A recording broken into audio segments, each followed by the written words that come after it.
I was 2 years out of high school when Superman died. I was working at a Sonic drive-in during the day and playing clubs in my band at night. And I remember getting off work early the day that Superman number 75 came out, because one of my coworkers had asked what I had going on for the rest of the day, and I told her about my planned trip into the comic book store to pick up the issue in which Superman dies. And she asked me if I could pick up a copy for her. Her name escapes me after all these years, but she had seen the news reports about Superman dying, and she, in fact, I think she heard it on the radio on the way into work that morning. And I told her I would try to get her a copy, and I, of course, was unable to. I did manage to snag 2 copies that day, and to use the parlance of today, one to rock and one to stock, which ultimately means one to read and then one to go into the collection and never look at again, because the book had come sealed in a black poly bag with a big red Superman symbol on the front of the bag, this dripping blood red Superman symbol. And you had no idea until you opened up that poly bag what the cover of the comic looked like, what kind of fun stuff they may have put in the poly bag. And I don't remember what was in the bag itself other than the issue, of course, and a black armband made of paper with a Superman symbol on it. The only other memory I have of that time is that even back then, when this whole rotating door of death that is a big thing in comics now, it wasn't like that back then. But even then, I never once believed that Superman's death would last more than a year. And I actually recall arguing with people who were truly distraught or just plain angry that DC dared to kill off Superman. I mean, why would they do that? People would say. He's only one of their most popular characters. It just seems like a stupid move. They'd scream and yell, and me, I never bought into it. I mean, I'm not a clever man. Never have been, never will be. I'm not trying to claim that I was smarter than everybody else. I just knew deep in my heart that Superman was not going to be gone long, that he would be back. And I was super excited to be there to be along for the ride. And that's what I remember from when Superman died. You're listening to Just Another Fanboy Presents The Death of Superman, and this is episode number 6, Doomsday.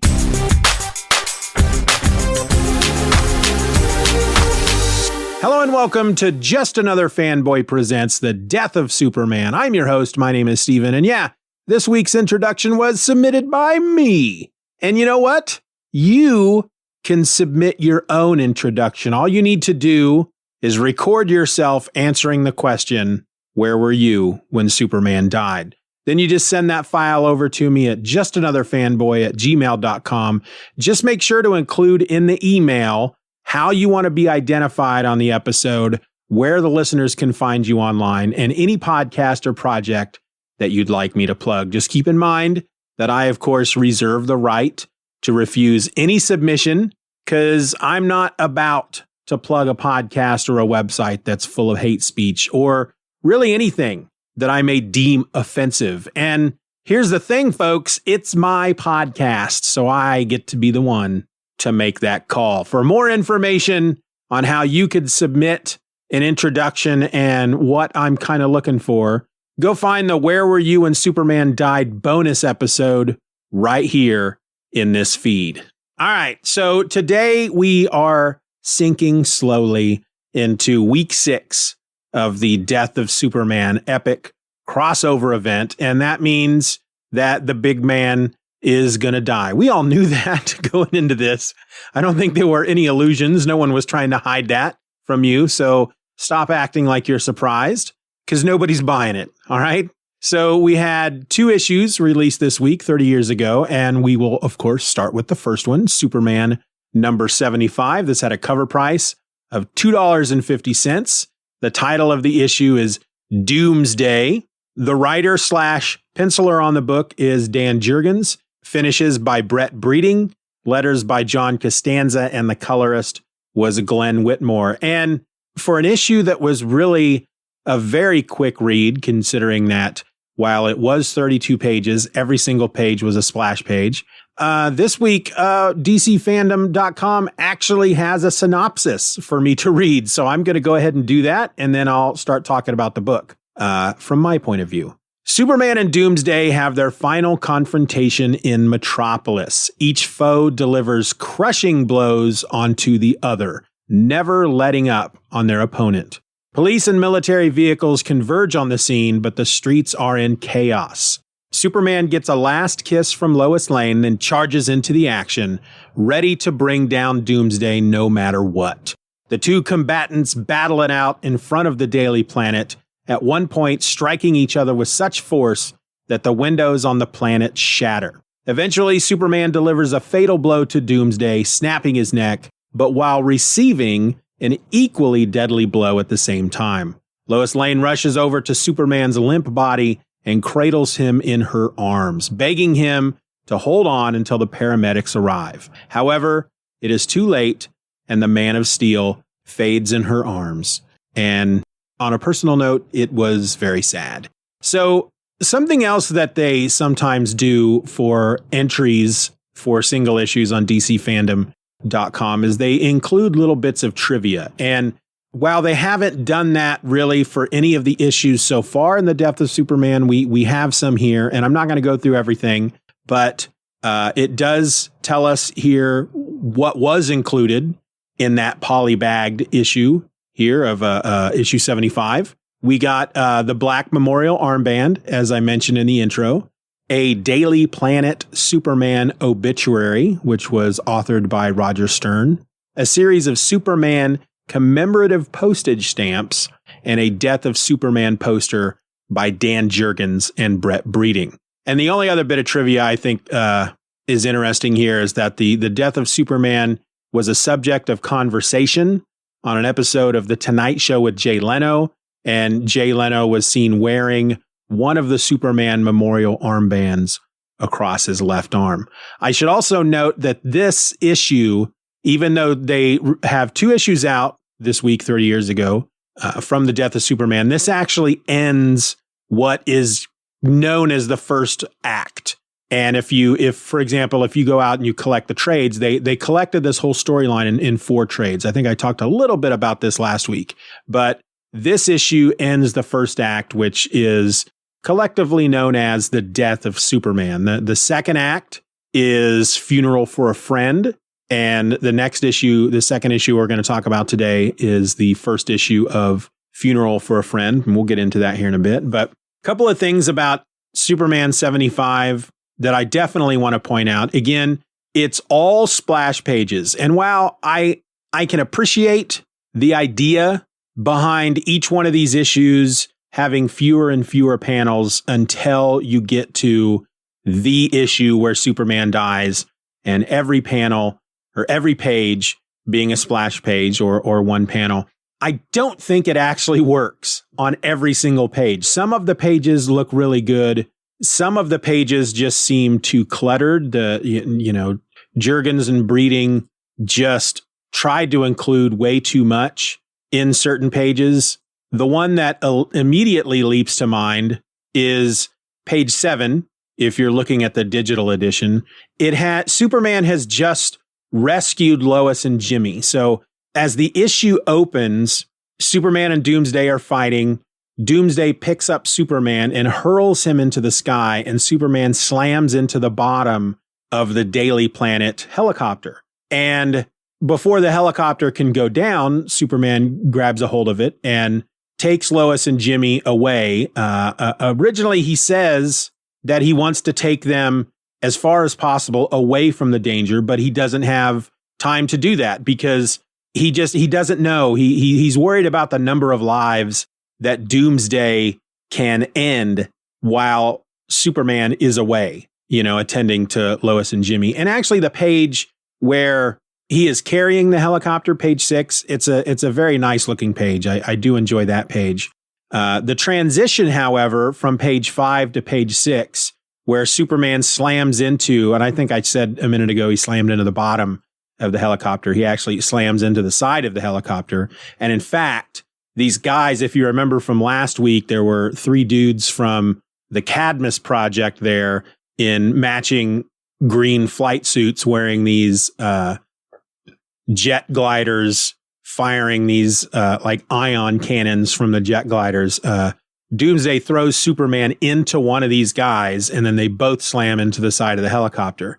And so you have the page that shows that, and then the transition from that page from page 5 to page 6, where suddenly Superman is under the helicopter, flying away with it. It's a very weird transition. It doesn't quite work for me. I'm not trying to be nitpicky here, but I think if you're going to take a risk like this and do what some people would call a stunt, and that's making each page a splash page, you do have to kind of do more than, I mean, you don't want to make each page basically a poster, right?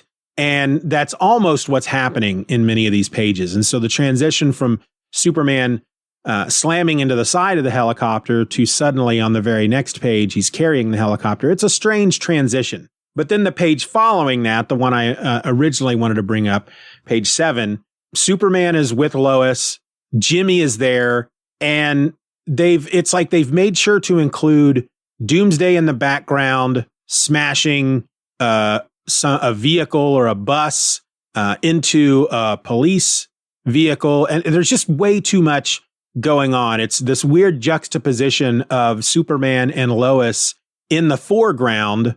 And Lois is telling Superman that maybe he needs to get some help. This might be a bit too much for him. And Superman's telling Lois that it's too late.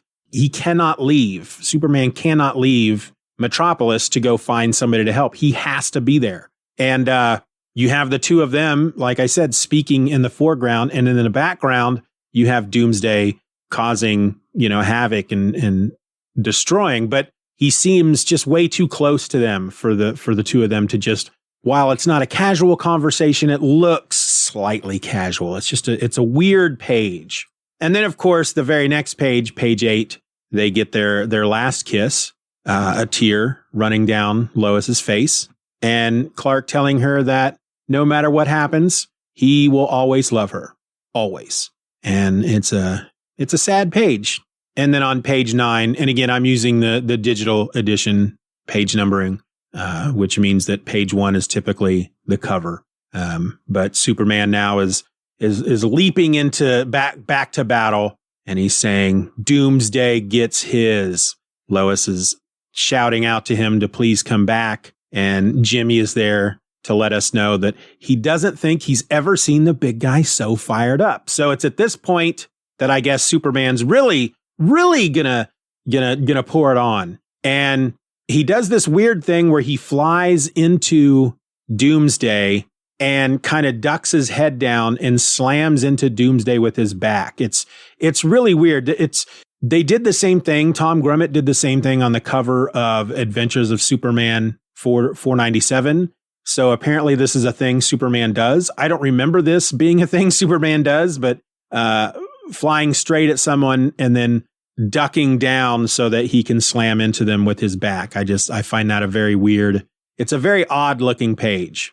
It's just an odd looking position altogether. There's a moment where Doomsday slams Superman's head into the sidewalk or the asphalt here and practically buries his head into the ground.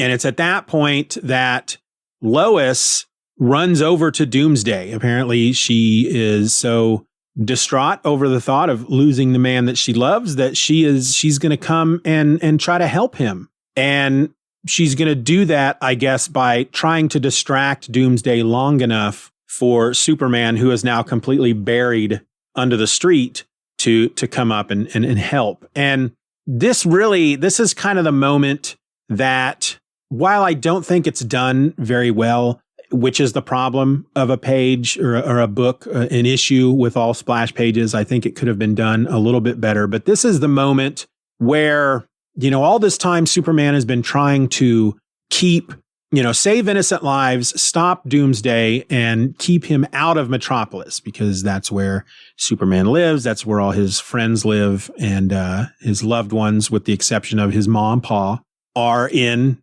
Metropolis. And of course, there's millions of people in Metropolis. And he keeps throughout these issues, Superman continues to basically up the level of how much he's dishing out.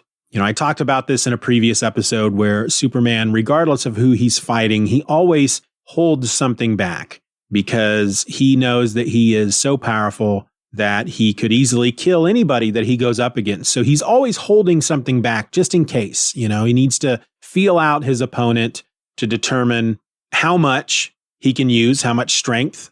And with Doomsday, he keeps having these moments where he has to go at it just a little bit more, just open up a little bit more, use a little bit more force. But the way I've always read this is, despite the few times he says, "That's it, I'm taking it to Doomsday. Doomsday's getting his now. I'm going to do whatever it takes to stop Doomsday." Despite all that, he is still holding something back. I think it's just a natural instinct for Clark to do that, because he is not a killer. And while they've never used the Spider-Man phrase, "with great power comes great responsibility," that is something that Superman lives by. He knows that he has the potential to easily kill, and that he is such a powerful character. He is such a powerful being that the general public could easily be in fear of him, that he could at any point decide that he's going to take over the world and be their leader. And not only was he raised to believe that killing was wrong, there's also that aspect of it as well. He knows that the first time he kills somebody, that fear and distrust that is kind of maybe always there, bubbling away at the surface of the general public, is just going to erupt.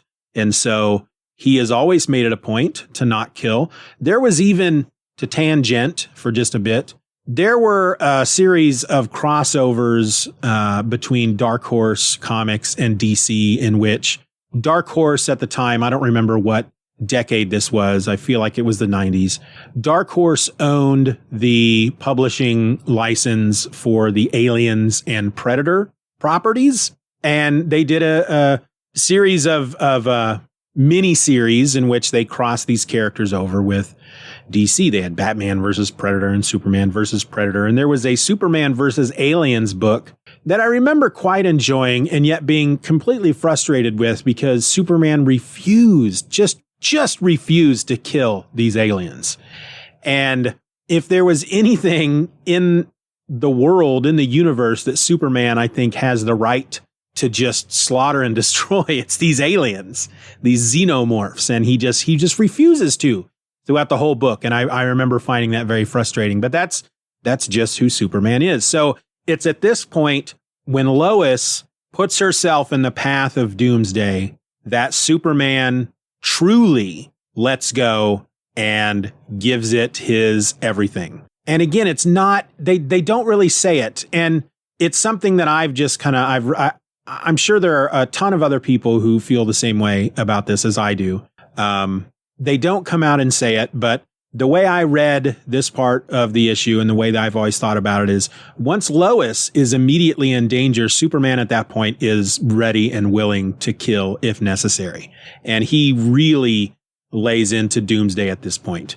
Now, it's during the fight at this point, once Superman he's all in, because he's firing his heat beams at Doomsday, and Lois is still just right there. She's right there. She hasn't run away. She's literally standing just within a foot of both Superman and Doomsday. Doomsday could easily, if he wasn't being slammed back into a wall by Superman's heat vision, could easily just reach out and break Lois's neck. Superman is saying that Doomsday wants death and destruction, and that to stop him, Superman has to be every bit as ferocious and unrelenting as Doomsday is. And Lois realizes that what he's saying is that Doomsday wants to kill. And Superman has to be willing to do that as well if he's going to stop him. And Lois, you can't do that. And Superman doesn't really have much time to react as Doomsday knees him in the chin. Doomsday has these long, as I've mentioned before, bony protrusions. So like almost bony knives coming out of his elbows and his knees. And one of these bony knee blades cuts Superman's chin, and Superman is kind of thrown back, not physically, mentally. He says, bony protrusions so sharp, he cut me. And, like that's one of the first times Superman's been cut.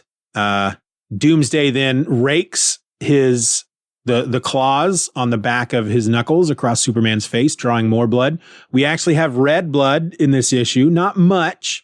Not like the last week when there was just black blood all over the place. So they've probably included just enough red blood, the maximum that they're required, that they're allowed to get by the Comics Code Authority. And Superman then reaches out, grabs hold of Doomsday's hands, and kicks at one of these big bone blades coming out of one of his knees and snaps it off. And this is the first moment so far in this series that Doomsday actually is hurt. He manages to actually hurt him, and Doomsday cries out in pain. They continue their fight. They're, like the description said, they're pounding on each other so hard that the windows of the Daily Planet that they're standing next to start to shatter. This page, the page where the two of them are pummeling on each other and the windows are shattering, not a great page. I'm sorry. I'm not trying to point out stuff I don't like, but this is not a great page. And then we eventually get a couple of pages later to the killing blow. Doomsday hitting Superman, Superman hitting Doomsday, both of them falling and then not getting up. There is a really great page after that, the page that shows the two of them falling. You get the one page where they're hitting each other, and then the page where the two fall. You actually see it in the reflection of the lens of Jimmy's camera. This is a great page. If I'm going to point out bad pages, I should also point out great pages. This is digital page number 23. And then we go to a page that, while it didn't affect me back then, reading it now as a parent almost brings tears to my eyes. We see Martha and Jonathan for only the second time, I believe, in this crossover event so far. They are holding each other as you see the TV in the background where Lois is cradling Clark's body amongst the ruin. We get this narration that I'm not going to read. It's very kind of, I guess, supposed to be poetic. Like weary boxers who have gone the distance, the combatants collide in one last explosive effort. In the years to come, a few witnesses will tell of the power of these final punches, that they could literally feel the shockwaves. Others will remember the enormous crater that resulted from the sheer force of the blows. And then they go on to talk about how people who are witnessing this are it's not just the regular people that are watching this. It's Lois, who would have one day called him a husband, Jimmy, Superman's pal, and then we get the page with his parents. It's probably the best page of this entire issue, the one with Clark's parents, because it's the one that truly makes me feel some emotion. It's a good issue. I enjoy the issue, but I'm not sitting here going, yeah, Superman, go, get him. Oh no, Superman. That's the page that makes it hit home for me. Clark's parents, who are forced to watch this from another state, feeling helpless. There's nothing that they can do. And there's nobody at this point who can comfort them. The only other person who knows who Clark is Lois, and she's there. And so that will be a nice moment later. I believe the three of them come together to comfort each other, and that's a nice moment. But we get this then 2 double page spreads. Superman has not died yet. Doomsday, however, is done. He's out. He's dead. Bloodwind and Ice have shown up, and as Ice puts it, they're too late to help. Lois is in tears. She's holding Superman. who his costume is in tatters. He's bleeding from various places. He's got puffy bruises on his face. And in a very weak voice, with whatever strength he has left, he asks Lois, Doomsday, is he, that's all he can get out. And, he's asking, is Doomsday dead? Lois says, you stopped him. You saved us all. Now relax, because the paramedics are coming. But this is when Superman dies. And he was holding on because, not for any selfish reasons. He wasn't holding on to life because he didn't want to die. He was afraid to die. And he was clinging to life in case Doomsday was still kicking. And the moment he learns that it's done, Superman lets go and he dies. And we get this final 2-page spread.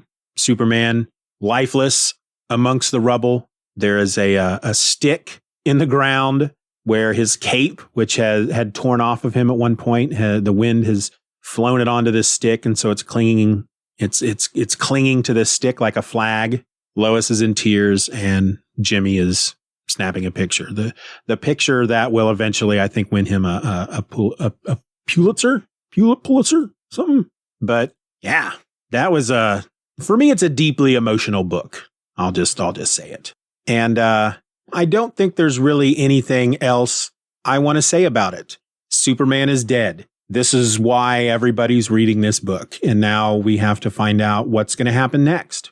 And that leads us into Funeral for a Friend. And that kicks off same week, 30 years ago, with Justice League America, number 70, carried a cover price of $1.25. The title of the issue is Grieving. It was written/penciled by Dan Jurgens, finishes by Rick Burchett, letters by Willie Schubert, and the colorist was Gene D'Angelo. And we also get a summary for this over at the DCFandom.com. So I will read that, and then we'll get into the issue. They don't give us much. The Justice League America takes Blue Beetle to the hospital. Superheroes from around the world come to the JLA and say that something needs to be done for Superman now that he is dead. They all don armbands with his S insignia. Ice creates an ice sculpture of the Man of Steel. That's the summary. So I honestly don't want to spend too much time on this issue because to be honest, I really did not care for this issue at all. Nothing against the creative team that worked on it, because I love many of the things that Dan Jurgens has done in his career. This issue felt a little ham-fisted as far as trying to force us to understand that all the superheroes across the DC universe who didn't show up to help Superman at all during any of this, all feel sad for his loss, and they kind of gather together. And the main problem I had with this issue is that I just felt like they tried to do too much in, I think this is 32 pages. They tried to bring too many different heroes together and give them an opportunity to say something about Superman, that it all felt a little kind of flat and forced and a bit hokey. Ice, we learn, apparently had some kind of crush or may have been in love with Superman and is really having a hard time with it. Bloodwind, who is also on the scene, says that he has used his powers to scan Superman. He does not hear a heartbeat. He senses no brain activity, and that Superman is gone. Ice picks up the cape that's hanging from the stick and uses it to cover Superman's face, like you would a dead person with a blanket or something. And then she about passes out because she's actually very injured. She's got a broken arm and broken ribs. And so Bloodwind takes her to the hospital, where we meet up with Booster Gold and Maxima. And Booster Gold is having a really hard time. He, first of all, his best friend is in a coma. And now knowing that Superman is dead, he just feels like the Justice League failed. This is the kind of thing the Justice League was formed to stop. There's a reason why you get the Earth's most powerful heroes. Yeah, I know that's an Avengers thing, but there's a reason why you have a team like the Justice League. They are there that, they're supposed to handle these types of threats, and they were not able to stop Doomsday, and thus Superman is now dead, and Booster blames himself. Yet despite all that going on with Booster, I can't get over the fact that he is standing there in the hospital with his costume in shreds so that he's practically not wearing a shirt. And one of the legs on his costume is practically missing. And all I can think of is, you can't put on a shirt, dude. I mean, I know that most costume superheroes are half naked anyway, but there's just a part of me that feels like, all right, I get it. You just came from a battle. You're the last thing you're probably thinking of is, I should probably put some clothes on, but it's all I can think about for some reason. But then at the same time, he's got Maxima standing next to him, and she's got those two boots that are different lengths, and that just drives me crazy as well. So maybe it's more of a me thing than anything. But Guy Gardner walks in, and in typical Gardner fashion, he basically mouths off to Maxima and says, well, it looks like you're going to have to find another super guy to be your boyfriend, because while they never had a relationship, apparently she kind of had the hots for him as well. She at one point mentions that she once wanted him as a mate, and Guy Gardner just basically walks in and says, he goes, I guess it'll take some time, Maxie, but if you start shopping for a new super bow, keep me in. And that's when she cuts him off by firing some kind of energy blast at him. And they begin to start fighting, and Booster breaks it up. And again, Booster, just put a shirt on, dude. I mean, you're in a hospital. I'm sure a doctor will loan you some scrubs. It's not a big deal. It's okay for you to think about that during this moment. It's all right. Nobody's going to think any less of you for putting on a freaking shirt because you look like Tarzan right now. But he breaks up the fight. They airlift the Blue Beetle along with the rest of the team to the JLA compound, where there is a hospital wing of some sort, a medical wing, and the helicopter pilots or EMTs or whoever's in the helicopter, after they drop the League and Blue Beetle off as they're flying away. We don't see who's speaking this. The balloons are just coming from the helicopter. One of them says, ever seen anybody in such bad shape as that Blue Beetle? And the response is, no way. They ever think he'll be okay again. They're kidding themselves. And I thought that was a little mean. Thankfully, they didn't say it in front of Booster. But we find out that the Blue Beetle is in really bad shape. The doctor says he is in a coma. Not a coma, a deep coma. And not even a deep coma, a very deep coma. He's got swelling in his brain that has the doctor concerned. And one of his kidneys has shut down, and his liver is damaged. And Booster just wants to know if he's going to make it. And the doctor can't really tell him. He wants to tell him some good news, but he can't. And again, I just want Booster to put on a shirt. He's gotten a Coke. He's standing here. They've gone from this hospital in Metropolis to a hospital in New York or the JLA compound in New York. He's managed to get a Coke either from a machine or the fridge, but he can't put on a shirt. And that's not going to be the last time I mention it. We get a moment where Fire and Ice are together. Fire has come to see Ice and is comforting her because, again, Ice must have had it pretty bad for Superman.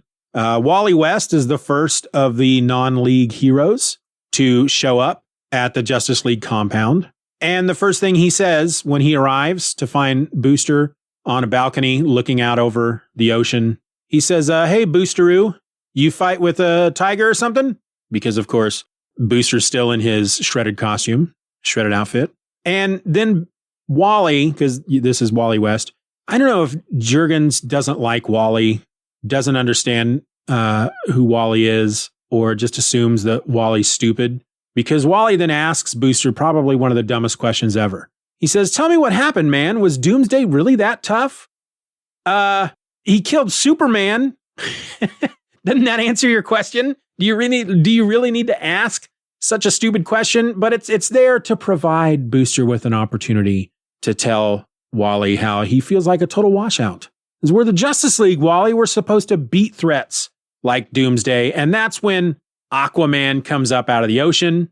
He uses the death of his child to show that he can relate. He knows what loss is like. Suddenly, Batman and Robin swing in. And this is one of these moments that, again, I feel like they were just trying to do too much with very little space. And because of that, a lot of this feels rushed and trite. But Booster is talking to Aquaman, And he's asking Aquaman, how do you live with the loss? Does it get any easier? Aquaman's telling him, no, it doesn't get any easier, but you did your best and you can take some solace in that. Booster's saying, we did. And Superman still died, and he died alone. When he needed us most, we were gone. And then we get a voice from off panel. So was I, and that may haunt me forever. You turn the page, and here comes Batman swinging in. Superman and I had a rather unique relationship. Of all the men I have known, super or otherwise, he was the one I respected most. Wally calls out Batman and Robin, which I don't understand when they do stuff like that. Why is Wally acting surprised, or why does he feel the need to yell that it's Batman and Robin? And Green Lantern shows up. Hal Jordan, Hawkman is standing on a nearby roof watching all this happening and is there to remind me what a weird time this was in the DC universe. This is, again, fairly close to the Crisis. It's post-Crisis, when they had rebooted a lot of their heroes, made some changes. Hawkman was a big one that they changed because, first of all, he's wearing a different costume. His wings are like golden. And when Hal tells him, Hawkman, I admit I'm surprised to see you here. And Hawkman says, understandable. I was never a member of the League, and I barely even knew Superman. And but when a young man dies, one wants to comfort his widow and children. So obviously, whoever this is as Hawkman is an older dude, and not the Hawkman that we know now, and not the Hawkman we knew before the Crisis, because this guy says he's never been in the League and he barely knew Superman. So it was a weird time. It was a weird time for DC Comics back then. Nightwing and Starfire show up. They come swooping in. Starfire is flying and carrying Nightwing, and as he drops to the ground amongst the other superheroes, Batman is saying, Nightwing, Starfire, I'm glad you came. And the first thing Nightwing says, his immediate response is, I remember the day I first met Superman like it was yesterday. He made quite an impression on me. And then that's all he says for the rest of the issue. It's just, like I said, trying to do much with very little space, and it all just comes out rushed and feeling trite. And it just, I don't know what I would have done in this situation, but I don't know. Bringing in so many heroes at once and trying to give them each an opportunity to say something about Superman, it's just too much. The Justice Society shows up. Alan Scott, Jay Garrick, the Elongated Man, Power Girl. Then Wonder Woman shows up.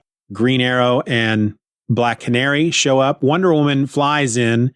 She lands in the street or whatever as Green Arrow and Black Canary are running, sprinting across the street, which I don't know.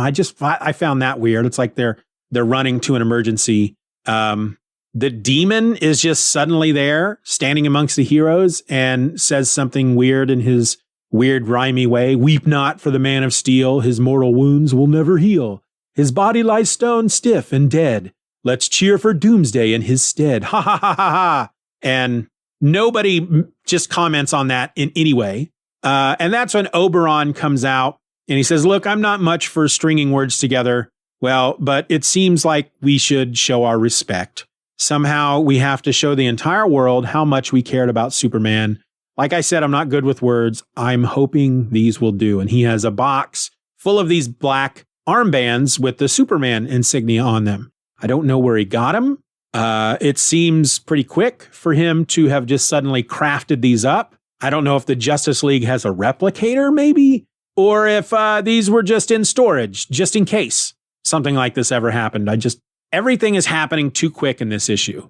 And so we get this 2-page splash of the heroes putting on these black armbands. Some of them already have them on, others are pulling them on. And Batman says, a gesture more eloquent than any words could ever be, Oberon. And, Batman, I don't know if that's true. I'm sure that words might do better than a black armband. But yeah, we get the Black Condor flying by, who apparently is going to become a member of the Justice League in the next issue. And he, again, it's really kind of dumb. As he's flying by, he's thinking to himself, I may not be one of them, but I can't help but pay tribute to the sacrifice of a man like Superman. Still, I am glad that I'm content to live my life on the sidelines. without indulging in their false sense of duty. I don't know what that means. Just fly away, Condor Man.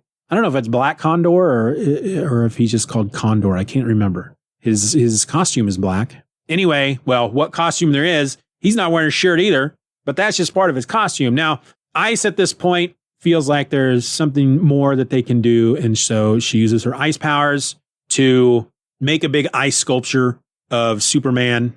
And then we get what I think is supposed to be the big tearjerker of the issue, Guy Gardner standing on a balcony or a roof or something overlooking what everybody's doing, feeling kind of sad that Ice loved Superman so much.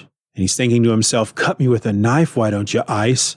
Huh, we sure had our tussles, Blue. You were the world's ultimate Boy Scout, the kind of guy who embodied fairness and justice. Me, I'm a rogue, but that don't mean I can't see the truth. And he uses his ring to snatch up an armband, and he's pulling it on, thinking to himself, Doomsday caved my head in, Blue, but you took him down. You won. Guess I can wear this for the service, out of respect for that. And I think we're all supposed to be, that Guy Gardner, he does have a heart. Oh my goodness. His tears just flow from our eyes. But instead, we get our last page. Booster Gold in the hospital room there with Blue Beetle. He's looking out the window, and he can see all the heroes out there from his window. And he's very worried for his buddy. And he's telling Ted, the Blue Beetle, that he has to pull through because he doesn't want to have to put on an armband with a beetle on it. If he has to do that, he just doesn't know what he's going to do. And the sadness of that scene is ripped from my heart because I just want Booster to put on a freaking shirt. He still hasn't put on a shirt at this point. I mean, again, if that was part of his costume, I would to a certain extent understand, but it's like he's just standing there with this costume in shreds and no shirt on. And I almost want somebody to come up to him and go, okay, Booster, we get it. You've got a nice looking chest. Put a shirt on already. You know? Don't know why that bugs me so much, but it does. Yeah, this was not for me a great start to the Funeral for a Friend act. I don't know that I want to say too much more about this issue. This week started, as far as the two issues that came out for the death of Superman, started with a very action-packed and then super dramatic issue in which Superman died. And then we get this hokey aftermath of trying to get most every semi-important hero in the DC universe to appear in the comic book and try to say something about their grief. And they didn't pull it off. I'm sorry, Dan. I love most of the stuff you do. And you didn't have that much to work with, brother. I don't blame you. You did what you could with what you had. And just didn't do anything for me. So that's all I'm going to say. Hey, how about I just tell you the wrap-up stuff? You want me to do that? Let's just wrap it all up. I want to thank you all for listening to today's episode of Just Another Fanboy Presents. If you want to drop me a line, ask me a question, provide a bit of feedback, or just tell me that you have firsthand knowledge on what a wildebeest smells like, you can send me an email to justanotherfanboy@gmail.com, or you can use the Just Another Fanboy voice line to leave a voicemail, or send me a text. Just make sure that if you're sending me a text, let me know who you are. And the number is in the show notes. You can also reach out to me on Twitter by using the handle @StephenOrElse, or join in on all the fun over at the message boards by going to forum.justanotherfanboy.com. And hey, if you feel a little something in your heart that makes you want to throw some support my way, because podcasting ain't free, folks. You can join the Patreon for as little as $1 a month at patreon.com/StephenRor. That's just $12 a year. And in return, I'm going to do my very best to get you podcast episodes just like this one before anybody else. That is, anyone but you and your fellow patrons. I also invite you to subscribe to the Steven Says Stuff newsletter. This is a free Substack where I'm going to send you every podcast episode I create each and every week right to your inbox the very morning that they are released. Beyond that, I would certainly love it if you rated and reviewed the show, if, of course, that option is available wherever you get your podcasts. And all the links and email addresses, well, there was just the one email address. Anyway, that's all in the show notes, folks. So I hope you didn't try to write them all down. Anyway, join me back here next week for week number 7 of The Death of Superman, in which we will be looking at The Adventures of Superman, number 498. See you then, or not. I can't really see you. This is an audio medium. I can't even say I'll hear you then. You will hear me then. Whatever. Bye.